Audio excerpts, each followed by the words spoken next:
اسرائیل پر ایرانی حملے کے بعد صورتحال مزید کشیدہ ہوگی۔ یہاں اب جو سب سے اہم اور غور طلب سوال پیدا ہوتا ہے وہ یہ ہے کہ موجودہ صورتحال یہاں سے آگے کیا شکل اختیار کرتی ہے۔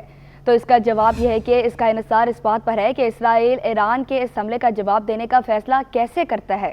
مشرقی وسطی اور خطے سے باہر کے دیگر ممالک بشمول ان ممالک کے جو ایرانی حکومت کو سخت ناپسند کرتے ہیں، انہوں نے تحمل پر زور دیا ہے۔ ایران کا موقف ان خطوط پر ہے کہ حساب اور معاملہ اب برابر ہے۔ یہ بات یہاں ختم ہو جانی چاہیے۔ اب ہم پر جوابی وارانہ ہوا، اگر ہوا تو ہم آپ پر اس سے زیادہ اور زوردار حملہ کریں گے جسے آپ روک نہیں سکیں گے، لیکن اسرائیل پہلے ہی اہم رد عمل یا جوابی کارروائی کے عزم کا اظہار کر چکا ہے، اور اس کی حکومت کو اکثر اسرائیلی تاریخ میں سب سے زیادہ سخت گیر کہا جاتا رہا۔ اس نے 7 اکتوبر کو جنوبی اسرائیل پر حماس کے حملے کا جواب چند گھنٹوں کے اندر دیا اور پھر اگلے 6 ماہ غزہ کی پٹی کو تباہ کرنے میں گزارے۔ اسرائیل کی جنگی کابینہ کا ایران کے اس براہ راست حملے کو جواب کے بغیر چھوڑنے کا امکان کم ہی نظر آتا ہے، تاہم اس کا اثر ضمنی سطح پر محدود نہیں ہوگا۔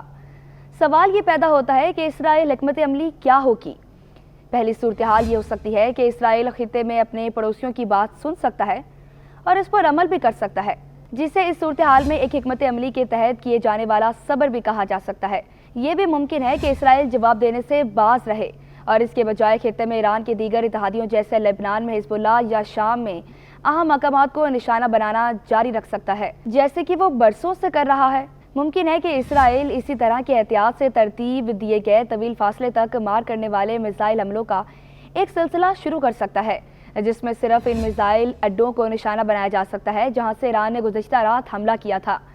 ایران اب بھی اس کشیدگی میں اضافے کے طور پر دیکھا گیا، کیونکہ پہلا موقع ہوگا جب اسرائیل خطے میں مخالف ملیشیا کو نشانہ بنانے کی بجائے ایران پر براہ راست حملہ کیا ہے، یا اسرائیل اس کشیدگی کو مزید بڑھاوا دیتے ہوئے ایران کے طاقتور فوجی دستے پاسداران انقلاب سے تعلق رکھنے والے اڈوں، تربیتی کیمپوں اور کمانڈ اینڈ کنٹرول سینٹرز کو اپنے ممکنہ رد عمل کے لیے نشانہ بنا سکتا ہے۔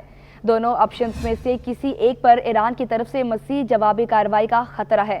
یہاں عام سوال یہ ہے کہ کیا یہ سب کچھ امریکہ کو اس جنگ میں گھسیٹے گا، جس کے نتیجے میں خطے میں ایران اور امریکی فوج کے درمیان باضابطہ طور پر ایک جنگ چھڑ جائے۔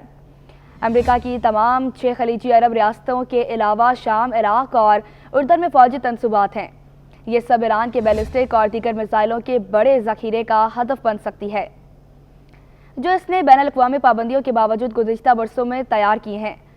ایران بھی کچھ ایسا کر سکتا ہے جس کی اس نے طویل عرصے سے صرف دھمکی دے رکھی ہے کہ وہ اگر حملہ کیا گیا تو اسٹریٹجک طور پر ہم ابنائے ہمس کو بند کر دے گا۔ بارودی سرنگیں، ڈرونز اور جنگی طیاروں کا استعمال کر کے دنیا کی تیل کی سپلائی کا تقریباً 1/4 حصہ بند کر سکتا ہے۔ یہ وہ ڈراؤنا خواب ہے جو پورے خطے میں امریکہ اور خلیجی ریاستوں کو جنگ میں گھسیٹ سکتا ہے، جس سے بچنے کے لیے اب بہت سی حکومتیں سوچ بچار کرنے میں مصروف ہیں۔